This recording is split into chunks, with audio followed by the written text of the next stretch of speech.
What is up, guys? Welcome back to my channel. I hope you guys are doing well. Today I wanted to talk to you guys about some of the things that I have learned while working out during pregnancy. When I first got pregnant, it was a huge concern of mine to make sure that when I'm working out that my baby's safe, I'm maintaining a healthy body, I'm gonna maintain a healthy pregnancy. And when I started researching things about working out during pregnancy, there was so much information out there and a lot of unhelpful, confusing, contradicting information that made it really hard to navigate whether I should be focusing on certain things or not. So I wanted to share with you guys some of the things that I have learned and that maybe you guys can further look into if you are currently pregnant and you want to work out during your pregnancy. And of course, I want to make a disclaimer that I'm not a medical professional, obviously, and I'm not coming on here saying like you need to do these things if you are working out during your pregnancy. That's not my intention with this video. My intention is just to give you guys some ideas that maybe you should be looking into while you're pregnant and working out. And obviously go seek out some medical professionals. So people who I sought out was obviously my doctor. My doctor is my #1 source. And then also someone who I really trust a lot is my physiotherapist. We did a lot of work together throughout my pregnancy, so those are two people that I sought out, and I think it's important that obviously the things that I'm sharing with you guys, maybe talk to your doctor about or a physiotherapist about. So without further ado, let's get into the video. So the first thing I want to talk to you guys about is your pelvic floor. So a lot of women actually aren't aware of their pelvic floor and how much pressure pregnancy puts on your pelvic floor, especially if you're going to be working out while pregnant. When I first got pregnant, my physiotherapist right away was like, okay, we want to make sure that we are maintaining a healthy and strong pelvic floor if you're going to be working out during your pregnancy, especially if you're going to be doing CrossFit. Even if you're not working out during your pregnancy, pelvic floor is something that is super essential and something that women should be focusing on. And I was kind of disappointed that not a lot of doctors talk to pregnant women about this, and it's almost something that is concerning because it is something that is so essential to a woman's body and so essential that women maintain this throughout their pregnancy and postpartum as well. So your pelvic floor is obviously put through a lot of pressure as you grow a baby. The baby's putting a lot of pressure down there. So as you progress through your pregnancy, there's even more pressure on your pelvic floor. And then if you give birth vaginally, that puts a lot of pressure on your pelvic floor. But even if you have a C-section, there has been so much pressure on your pelvic floor already that postpartum, that is something that you want to make sure that you have maintained throughout your pregnancy, so when it comes to postpartum, it is not something that you are really struggling with. I talked to a lot of women who have had kids and were doing CrossFit, and they were really struggling with their pelvic floor after having kids because they weren't aware of their pelvic floor during their pregnancy or even working and maintaining their pelvic floor right after their pregnancy. So they were working out and they weren't working on strengthening their pelvic floor, so now they have many issues when it comes to working out. So this is just something to be aware of. I see my physiotherapist for this.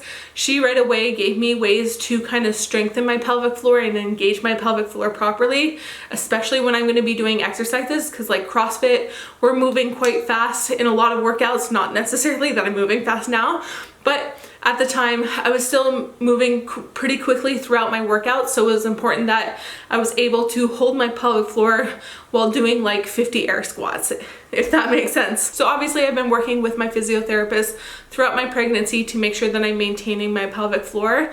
But postpartum, I probably will be going to see a pelvic floor specialist, which is also a physiotherapist as well. But they just specialize in pelvic floor because a lot of women deal with pelvic floor issues after pregnancy. So I will be seeing someone more concentrated on that. But luckily my physiotherapist was able to kind of give me some ways that I can still maintain my pelvic floor throughout this pregnancy. So this is just something that I think a lot of women should be aware of. So the next thing is something that is obviously more workout related, and that is that your position is definitely gonna change. So when you're pregnant, you're growing a big belly, and your distribution of weight is going to change, of course, but also your position when you're doing exercises is going to change, and you want to kind of maintain your form as best as possible. So for example, like me personally, I've had to widen my squats a lot more to kind of fit my belly through my legs. So it's just a bit of a wider stance than what I was doing before. And same with like deadlifts. for quite a while in my pregnancy, I think up until halfway, I was able to kind of still do conventional deadlifts. But as my belly got bigger, it's been harder for me to bend over and grab the bar, obviously. It's a much weaker position, so I've had to move to sumo. So it's very common for women to have to change their position a little bit, but you just have to change it as in a way that you won't be risking your form too much. You want to be able to change it as in you're just widening your stance a little bit, you're moving out a little bit, just so you can fit your belly, because obviously it's going to grow as you get further along in your pregnancy. Like at the beginning, not too much of a concern, but towards the end, it's a little bit more of a concern. So that is just something to be aware of. So this actually leads me into my next point, and that is that your core is going to change dramatically. Obviously, as your belly grows, your abs are being completely stretched out, and core is pretty essential when it comes to your form and working out. But this is something that you can't necessarily maintain during pregnancy. So pre-pregnancy, like if you were squatting, you had to like kind of brace your core to do your squats if you were going really heavy. Whereas now during pregnancy, you can't really do that. You can't brace your core. First of all, your abs are weak as hell, and you just can't obviously brace yourself like that anymore. So it's important that you're obviously reducing your weights and making sure that you're able to maintain a form without relying too much on your core. I really hope that makes sense. Obviously, you shouldn't be doing like ab workouts when you're pregnant, like intense crunches and leg lifts and things like that. Your core is so weak there that you cannot necessarily do those things. Something that you should be focusing on your core to make sure that it stays relatively strong, or if you want to keep doing some core workouts to maintain some sort of strength, is working more on your obliques. So that's like doing twists or maybe even a side plank or something like that. But that is just something to be aware of. And even further to that, something to be aware of is coning. So it doesn't really happen in every single pregnant woman, but it happens in a lot of women, especially in their third trimester, because your belly's completely stretched out. I started coning pretty early on. I noticed it was pretty high up. Now it's really definitely gone further down my stomach, but I was lying down one day and I just lifted my head up and kind of flex my core a little bit, and I saw that my abs were starting to do this like little peak thing. As I've gone through my pregnancy, it's stretched out, and then if I flex, it goes up like this, which we don't want, because and then it leads to diastasis rectus or whatever. And you know, we want to make sure that we're not straining our abs too much. So that is just something to kind of be aware of. Like if you're lying there, just sit up and see if you start coning. And if you start coning, that is something that you should start researching and looking into. Once I started coning, I saw my physiotherapist and we started working around it to make sure that I wasn't putting too much pressure and I wasn't doing too many exercises that would put a lot of pressure on my abs. So since we were just talking about core and bracing your core, something that is also important when you're working out is to make sure that you're not holding your breath. I am someone who likes to hold their breath when they're working out. I forget to breathe sometimes when I'm concentrating, and it was really important that I didn't hold my breath when I was working out, especially like if I was doing like squats or things like that. I was used to kind of holding my breath, I guess you can say. Like I would breathe in and then hold it as I went down, and then as I was coming up, I would breathe out. But it was really important that I didn't do that, and I was able to just keep breathing normally as I did my squats. Same thing, like if you're working out a little more intensely, you want to make sure that you're not holding your breath and you're continuously breathing, because it just puts a lot of strain on the baby, of course. And so obviously that leads me into my next point, that like I said, you should be breathing. So if you're breathing throughout your workout, you should also be able to have a conversation while you're working out. You don't want to be working out so intensely that you cannot speak. You want to be able to work out and be able to say a sentence. So personally for me, thankfully I work out at home most of the time. So if I was doing like a WOD, something a little more intense, and I could feel my breathing go up and my heart rate go up, I would just be like, Nicole, are you good? Can you talk to yourself? Are you able to say a sentence? Yes, you just did. Okay, good. So just try and think of that kind of rule, that when you're doing like a WOD or something a little more intense, see if you can kind of have a conversation with yourself. This is why I stopped running early, because I suck at running and I was not able to run and maintain a conversation with myself. So that's just something to kind of be aware of as well. So recently I've actually gotten a couple questions from some people of how I've been working out throughout my pregnancy, like the first trimester, second trimester, and how I've been doing throughout my third trimester. And this is so different from women to women. We all have different pregnancies and we all have different fitness levels. We all work out differently. And so when it comes to working out, it's super important to kind of work out with how you're feeling that day. So in my first trimester, I didn't work out at all. Second trimester, I was feeling good. I was weightlifting, I was doing WODs, I was feeling good. And then the third trimester, it has really fluctuated quite a bit. Even fluctuate a little bit in the second trimester, but mostly in the third trimester.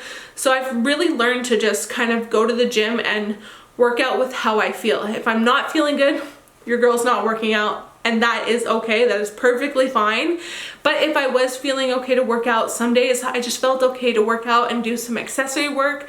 Some days I was feeling super energized and I would do a nice WOD. Some days I just wanted to weight lift and do some squats. Like, I really took the gym day by day. It was hard sometimes because sometimes I just really wanted to do a good workout, but I didn't have the energy to do so. So that is just something that when you're going to the gym, just approach it with how you're feeling. Like, am I feeling okay enough to do this? Yes or no. Just approach it that way because, like I said, we're all so different.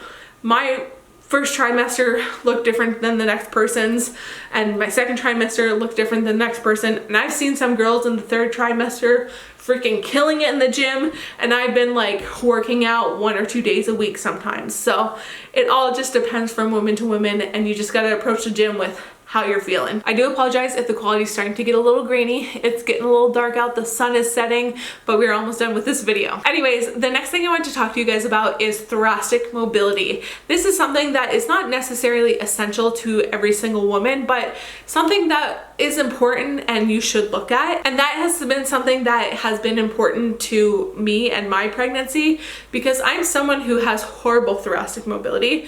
Especially I work a lot forward, and as you get pregnant, your position changes and you tend to hunch forward quite often. And even when you give birth, you're gonna be like holding your kid like this. You're gonna be hunched forward a lot more. And that is when you tend to lose the mobility in your thoracic area, which is obviously your upper back.